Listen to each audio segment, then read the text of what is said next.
আমার বাবার প্যারালাইসিস হওয়ার কারণে তিনি কথা বলতে পারতেন না।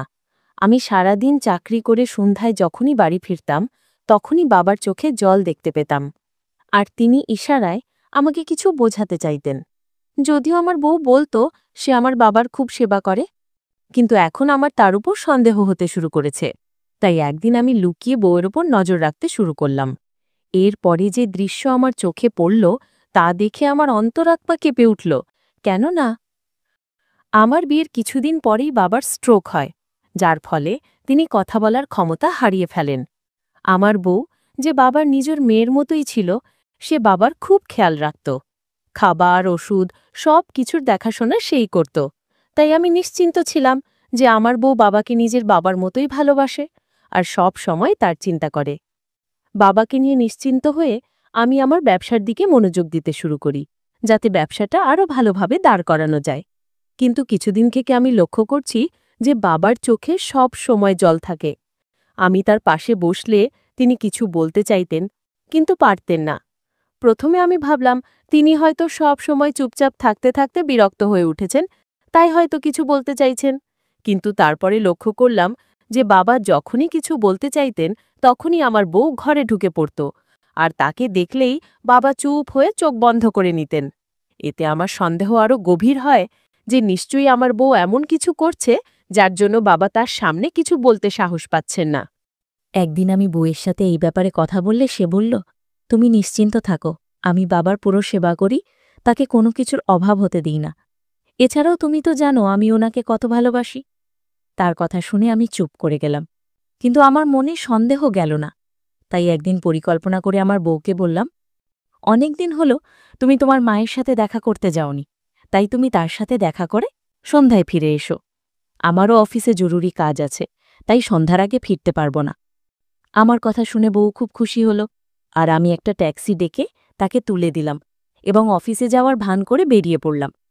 সে চলে যাওয়ার সঙ্গে সঙ্গে আমি বাড়ি ফিরে এলাম আর বাবাকে কাগজ কলম দিয়ে বললাম, আপনি যা কিছু বলতে চান দয়া করে এখানে লিখে দিন।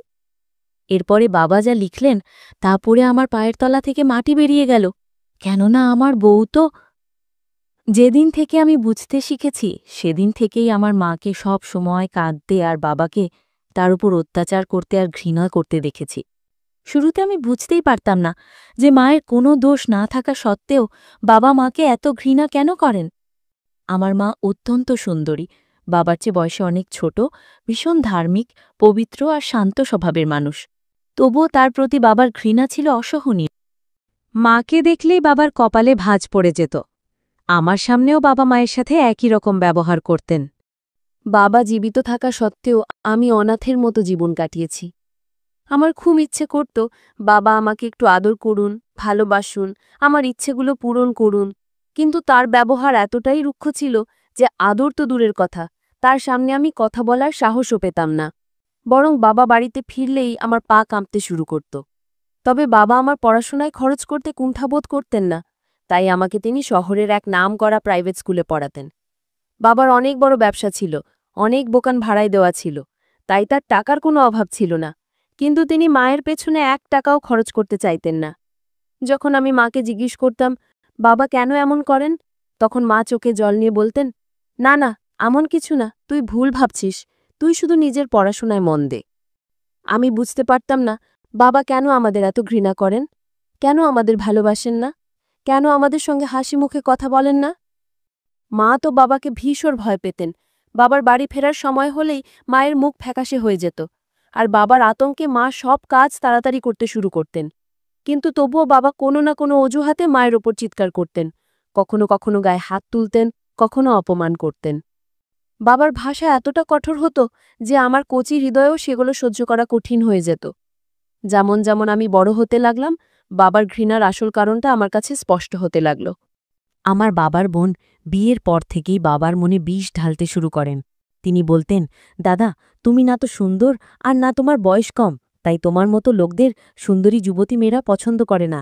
তারা নিজের মতো সুন্দর তরুণ স্বামী চায়। তাই তুমি যদি তোমার বউকে মাথায় তুলে রাখো, তার উপর টাকা পয়সা খরচ করো, তার সামনে দুর্বল হও, তাহলে সে তোমাকে পায়ের নিচে মারিয়ে চলে যাবে।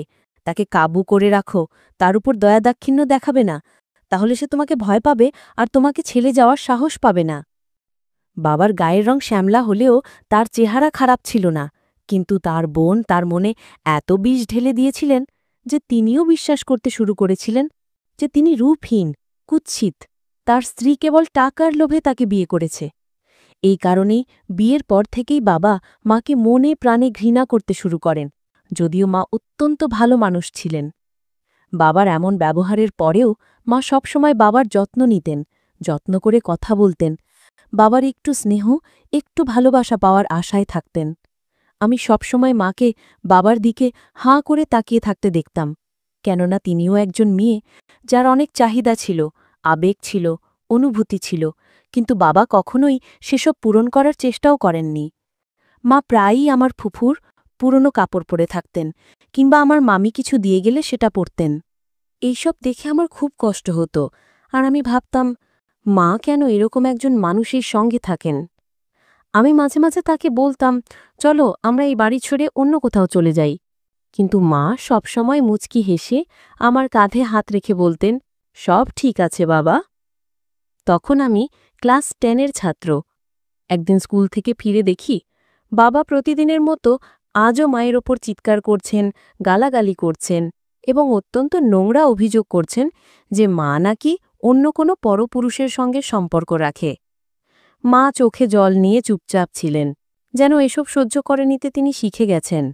কিন্তু এই দৃশ্য দেখে আমি আর নিজেকে সামলাতে পারলাম না। স্কুলের ব্যাগ ফেলে বাবার সামনে দাঁড়িয়ে কঠোর স্বরে বললাম, আজকের পরে যদি তুমি মায়ের গায়ে হাত তোলো বা তার উপর এমন নোংরা অভিযোগ করো, তবে মনে রেখো আমি এই বাড়ি ছেড়ে মাকে নিয়ে কোথাও চলে যাব, আর কোনোদিন ফিরে আসব না। তখন থেকো তুমি তোমার সেই বোনকে নিয়ে যে প্রতিদিন এই বাড়িতে এসে অশান্তি বাঁধায়। বাবার সামনে দাঁড়িয়ে এটাই ছিল আমার প্রথম প্রতিবাদ। এতে বাবা একদম চুপ করে গেলেন, কেননা তিনি বুঝে গেলেন যে তার ছেলে বড় হয়ে গেছে। আর আমি নিজেও প্রথমবার বুঝতে পারলাম যে বাবা এটা ভালো করেই জানেন যে আমি তার একমাত্র সন্তান, তার বৃদ্ধ বয়সের একমাত্র ভরসা। তাই আমাকে হারালে তিনি সব কিছু হারাবেন। আমার প্রতি ভালোবাসা না থাকলেও তিনি আমাকে তার শেষ আশ্রয় বলে মনে করতেন।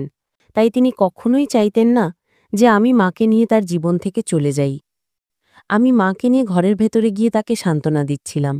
এমন সময় বাইরে থেকে ফুফুর কটু শব্দ কানে এলো। তিনি বলছিলেন, দেখলে তো দাদা, আমি বলেছিলাম না এই মেয়েটা খুব চালাক, কিভাবে নিজের অসহায়ত্ব দেখিয়ে তোমার ছেলেকে তোমার বিরুদ্ধে করে দিয়েছে।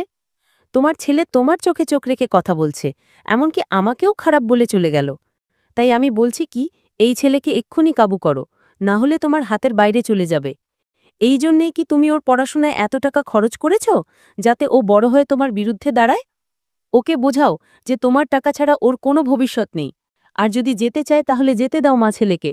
যখন রাস্তায় রাস্তায় ঘুরে না খেয়ে থাকবে তখন হুঁশ ফিরবে।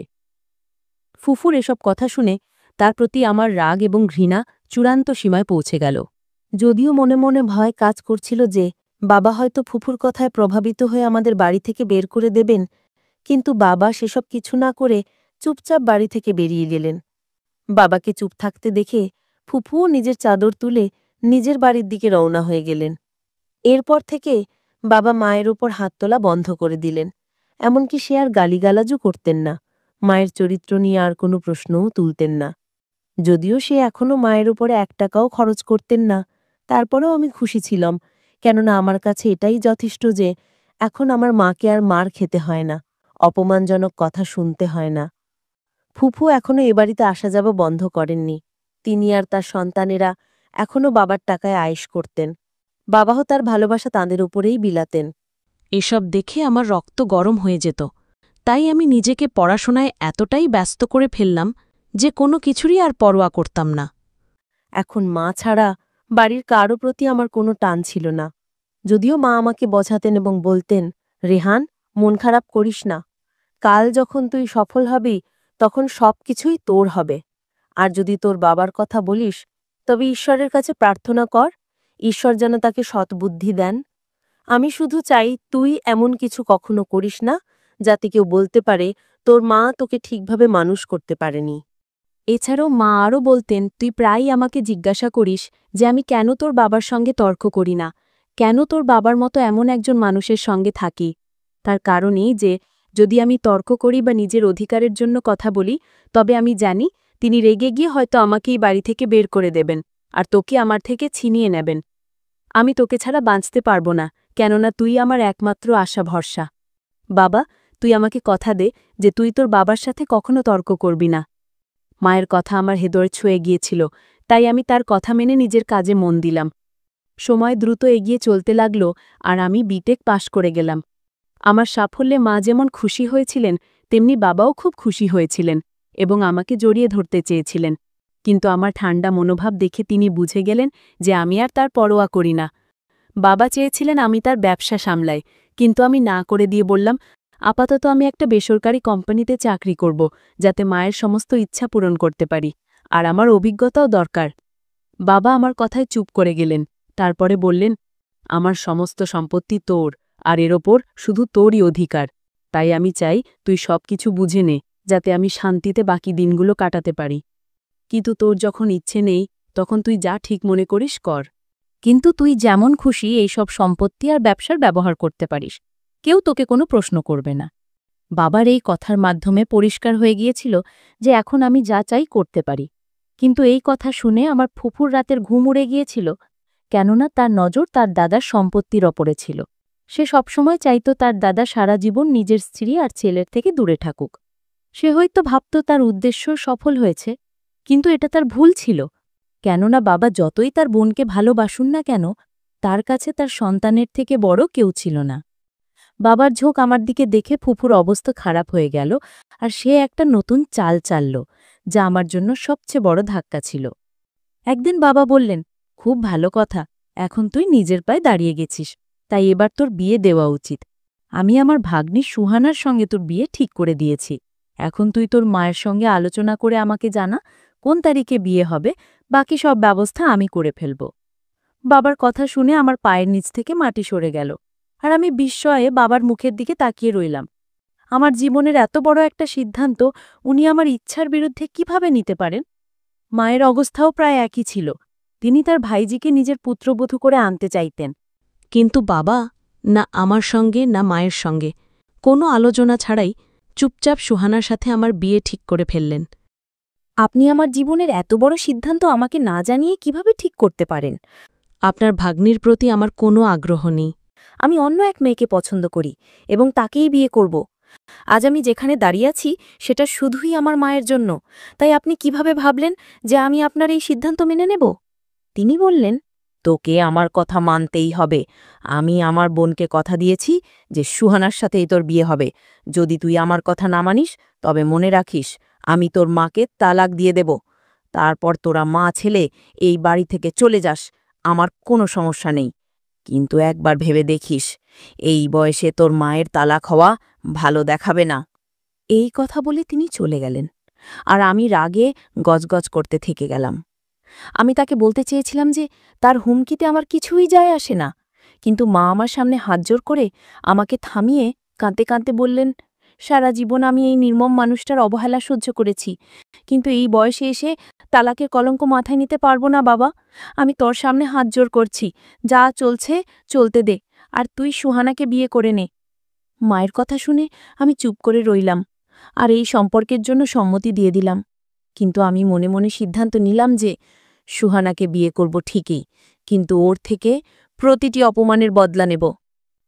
এক সপ্তাহ পরে সুহানার সাথে আমার বিয়ে হয়ে গেল। তবে সুহানার বিদায় এখনো হয়নি, সে তার নিজের বাড়িতেই থাকছে, আর আমি বাবার সঙ্গে সম্পর্ক পুরোপুরি ছিন্ন করে ফেললাম। বাবা আমাকে খুশি করতে নিজের সমস্ত সম্পত্তি আমার নামে লিখে দিলেন, কিন্তু তবুও আমার কষ্ট কমেনি। আমি শুধুমাত্র মায়ের খাতিরে এই সম্পর্ক সহ্য করছিলাম।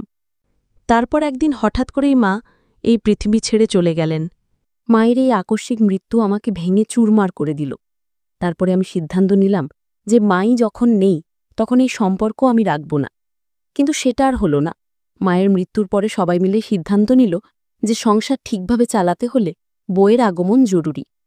আমি আবার একবার অসহায় হয়ে গেলাম, আর এই তেতো সম্পর্ক মেনে নিতে বাধ্য হলাম। সুহানা বউ সেজে বাড়িতে এসে আমাকে আকৃষ্ট করার অনেক চেষ্টা করল, কিন্তু আমি ওর থেকে সবসময় দূরত্ব বজায় রাখতাম। আমি তাকে কখনো গুরুত্ব দিতাম না, এমনকি তার সঙ্গে কথাও বলতাম না। সে যদি কিছু বলতো, আমি কোনো উত্তর দিতাম না। বাবা সবকিছু দেখতেন, কিন্তু এখন তিনি একদম নীরব হয়ে গিয়েছিলেন। আমার এই ব্যবহার মামার চোখে একদিন পড়ে গেল, আর তিনি আমাকে তার বাড়িতে ডেকে খুব স্নেহভরে বললেন, দেখ রেহান, আমি সারা জীবন আমার বোনকে শুধু হাহাকার করতে আর নিঃশব্দে কাঁদতে দেখেছি। সে তার স্বামীর ভালোবাসা পাওয়ার জন্য দিনরাত তার সেবা করেছে, তার মন জয় করতে চেয়েছে, কিন্তু তোর বাবা কখনো তার ভালোবাসার মূল্য দেয়নি। সে আমার বোনকে সব সুখ, সব অধিকার থেকে বঞ্চিত করেছে। এক হাসি খুশি প্রাণবন্ত মেয়ে কিভাবে ধীরে ধীরে জীবন থেকে মৃত্যুর দিকে এগিয়ে যাচ্ছিল, সেটা আমি দেখেছি।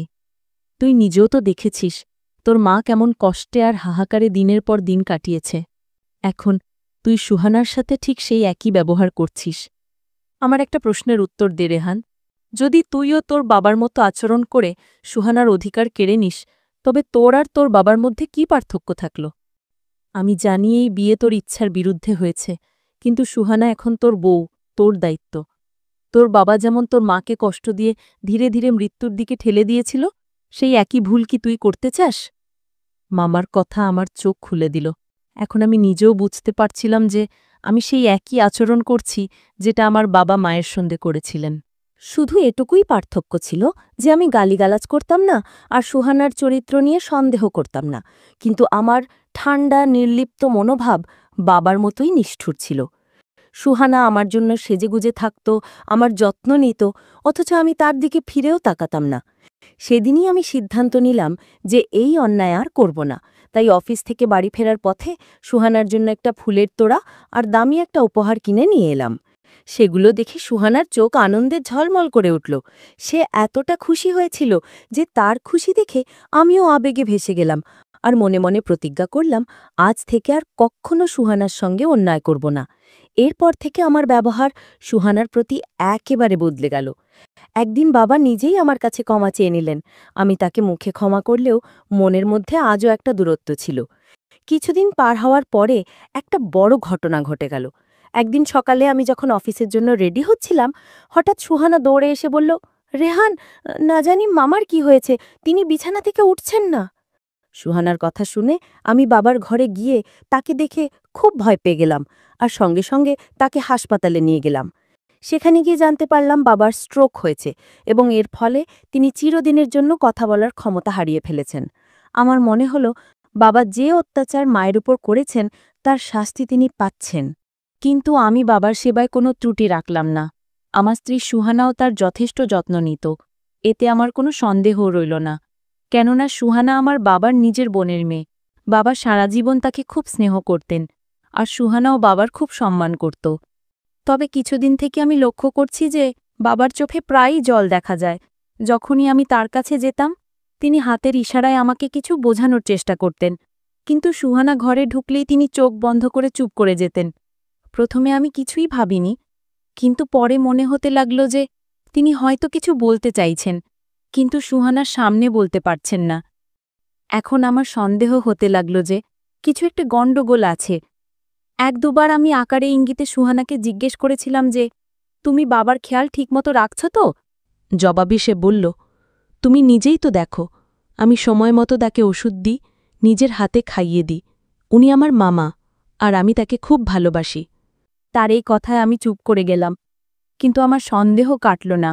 তাই একদিন এক অজুহাতে সুহানাকে তার মায়ের কাছে পাঠালাম এবং নিজে অফিস না গিয়ে বাবার কাছে গিয়ে তার হাতে একটা খাতা ও কলম দিলাম, যাতে তিনি যা বলতে চাইছেন তা লিখে জানাতে পারেন। বাবা কাঁপা কাঁপা হাতে লিখলেন, যেদিন তুই আমাকে বলেছিলি যে আমি যদি তোর মায়ের উপর হাত তোলা বন্ধ না করি তাহলে তুই তাকে নিয়েই বাড়ি ছেড়ে চলে যাবি, সেদিন থেকে আমি তোর সামনে হাত তোলা বন্ধ করে দিলাম। কিন্তু যখন তুই বাড়িতে থাকতি না, তখন আমি তার উপর অত্যাচার চালাতাম। শুধু আমি নয়, আমার বোন অর্থাৎ তোর ফুপোও অত্যাচারের সমস্ত সীমা পেরিয়ে গিয়েছিল। আমরা শুধু তোর মাকে শারীরিক ও মানসিকভাবে নির্যাতনই করতাম না, তাকে ভয় দেখাতাম যদি সে তোকে কিছু বলে তবে আমি তাকে ডিভোর্স দেব। এরপরে যেদিন জানতে পারলাম যে সে তার ভাইয়ের মেয়েকে নিজের পুত্রবধূ হিসেবে দেখতে চায়, সেদিন আমিও আমার বোন মিলে এক চক্রান্ত করলাম আর সুহানাকে তোর বউ করে ঘরে নিয়ে এলাম। আমার ধারণা ছিল তোর মা চরিত্রহীন, সে একদিন আমাকে ছেড়ে চলে যাবে। তার ভাগ্নিকে কিভাবে আমি আমার ছেলের বউ করে আনতে দিতাম? তোর বিয়ের পরেও আমাদের আচরণ বদলায়নি, বরং সুহানা তো তোর মায়ের সঙ্গে সবচেয়ে বেশি খারাপ ব্যবহার করত। সে যখন তখন আমাদের বাড়িতে চলে আসত আর তোর মায়ের ওপর চিৎকার করে বলতো, তুমি এই বাড়ি দাসী ছাড়া আর কিছুই নও। এই অপমান ও যন্ত্রণা সহ্য করতে না পেরে সে পৃথিবী ছেড়ে চলে গেল। তার মৃত্যু আমার চোখ খুলে দিল, আর আমি বুঝলাম সে ততটাও খারাপ ছিল না যতটা আমাকে বোঝানো হয়েছিল। কিন্তু এখন আর কিছুই করার নেই। আমি ভেঙে পড়েছিলাম। এরপরে সুহানা এ বাড়িতে এলে তার আসল রূপ আমার সামনে আসে। সারা জীবন আমি তোর মাকে চরিত্রহীন ভাবতাম, অথচ আসলে চরিত্রহীন হল আমার নিজের ভাগ্নি, মানে তোর বউ সুহানা। তুই যখন অফিসে থাকিস তখন সারাটা সময় সে পরপুরুষের সাথে নোংরামি করে কাটায়। সে আমায় মারতে চায়, তাই প্রায়ই আমাকে না খাইয়ে রাখে। এছাড়াও আমার সব ওষুধ বদলে দিয়েছে, যাতে আমার শরীর আরও খারাপ হয়ে যায়। তারপরে তোর সামনে নিষ্পাপ সেজে তোর বিশ্বাস অর্জন করবে, যাতে ধীরে ধীরে সমস্ত সম্পত্তি নিজের দখলে নিতে পারে। সুহানাকে তোর বউ বানিয়ে সম্পত্তির মালিকানা দখল করা শুরু থেকেই এই মা মেয়ের পরিকল্পনা ছিল। সম্পত্তি একবার নিজের নামে করে নিলেই তোকে সরিয়ে দিতে এক মুহূর্তেও দেরি করবে না। যখন থেকে আমি এই সব বুঝতে পেরেছি তখন থেকে ভেতরে ভেতরে পুড়ে মরছি। এখন আমি বুঝতে পারছি যে আমার নিজের বোনই আমার সবচেয়ে বড় শত্রু ছিল। সে আমাকে আমার স্ত্রী আর ছেলের কাছ থেকে দূরে রাখত, যাতে সে আমার সম্পত্তি দখল করতে পারে। আমাকে ক্ষমা করে দে বাবা, আমি তোর জীবন নষ্ট করে দিয়েছি। এখন তুই নিজের সিদ্ধান্ত নিজেই নিতে পারিস। চাইলে ওই মেয়েটাকে ছেড়ে নতুন করে জীবন শুরু করতে পারিস। আর যদি পারিস আমাকেও ক্ষমা করে দিস। এটা পড়তে পড়তে আমার চোখে জল এসে গেল, আর আমি এক দৃষ্টিতে বাবার দিকে তাকিয়ে রইলাম। আমার তো সবসময় মনে হতো মা শান্তিতে আছেন, কিন্তু না, আমার বাবা তার জীবনটাকে নরক বানিয়ে দিয়েছিলেন। কোনোদিন তাকে শান্তিতে থাকতে দেননি। আমি অনেকক্ষণ অবধি কিছুই বলতে পারলাম না। তারপরে বললাম, বাবা, আমি আপনাকে কোনোদিন ক্ষমা করব না। এরপরে আমি সোহানাকে তালাক দিলাম, এবং ফুপুরা যেই বাড়িটায় থাকত সেটাও বাবার ছিল, তাই আমি সেই বাড়িটাও খালি করিয়ে নিলাম। ফুপু আমার সামনে নিজেকে খুব অসহায় দেখানোর চেষ্টা করলেন, কিন্তু আমি একটুও দয়া দেখালাম না। সব সম্পত্তির দায়িত্ব নেবার পরে আমি দেখে শুনে একটা মেয়েকে বিয়ে করলাম, আর বাবার জন্য একজন পুরো সময় নার্স লিখে দিলাম, যাতে তার সঠিক যত্ন হয়। এখন আমার জীবনে শান্তি এসেছে। তবে